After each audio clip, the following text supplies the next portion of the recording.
Arjuna didn't wake up because the road was rough. He woke up because the sky reached down and grabbed him. The journey had been long, days of dust and aching shoulders, the kind of travel that turns even a warrior into a tired man. His bow rested beside him like a sleeping promise. The horses breathed in slow rhythm. The chariot creaked softly, as if even wood can grow weary. Arjuna's head had dropped, just for a moment of surrender to exhaustion. But for a hero carrying invisible burdens, expectations, vows, questions, sleep is never simple, because doubt follows you into dreams. He had been thinking of Indra, not as a distant king of heaven, but as a father whose love is real, and whose standards feel like thunder. Am I worthy? The question he would never say out loud. And then the air changed. The wind that had been ordinary suddenly tasted like rain. The clouds thickened with a strange electric brightness. The horses stamped, uneasy. The world went silent in the way it does right before a storm announces itself. Arjuna's eyes fluttered open. Above him, storm clouds, layered like mountains, and within them, a glow. Not lightning, something steadier, something intentional. The Maruts arrived first, celestial attendants of wind, moving like swift shadows with silver edges. Their presence didn't make noise. It made pressure, like the atmosphere itself bowing.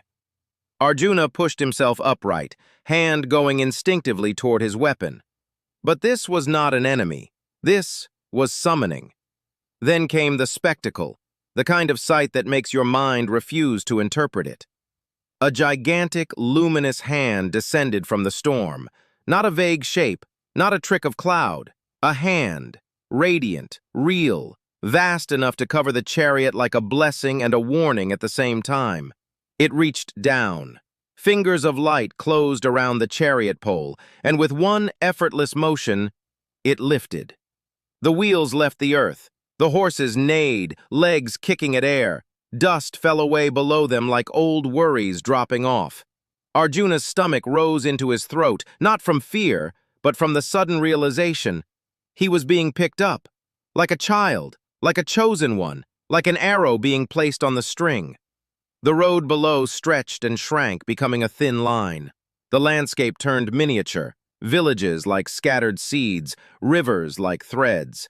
And above, there was a path, a sky road, a corridor of wind held steady by divine will. Arjuna gripped the side of the chariot, eyes wide, breath caught between disbelief and devotion. He wanted to speak, but what do you say when heaven doesn't just call you, it physically lifts you into its lane? The Maruts circled, guarding the passage. Their movement shaped the air so the chariot didn't tumble. Even the storm felt disciplined, like it had been trained to serve. Arjuna looked into the brilliance and felt something crack open inside. Not his courage, his loneliness. Because it's one thing to worship a deity, it's another to realize the deity has been watching your tiredness, your silent fear, your unspoken question, and answers not with words, but with presence.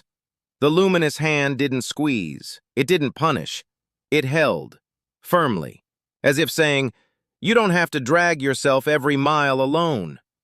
And in that moment, Arjuna understood. Divine help is not always gentle like a lullaby. Sometimes it's direct. Sometimes it interrupts your sleep. Sometimes it lifts you before you feel ready. Because readiness is often just fear wearing nice clothes. When the chariot finally steadied on that invisible sky road, Arjuna's heartbeat slowed into reverence.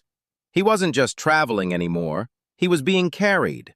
So if you're exhausted on your path, if your hands are slipping from the reins, remember Arjuna. The sky has its own way of saying, "Wake up!" And when Indra's hand finds you, it doesn't ask if you're worthy. It lifts you because your journey matters.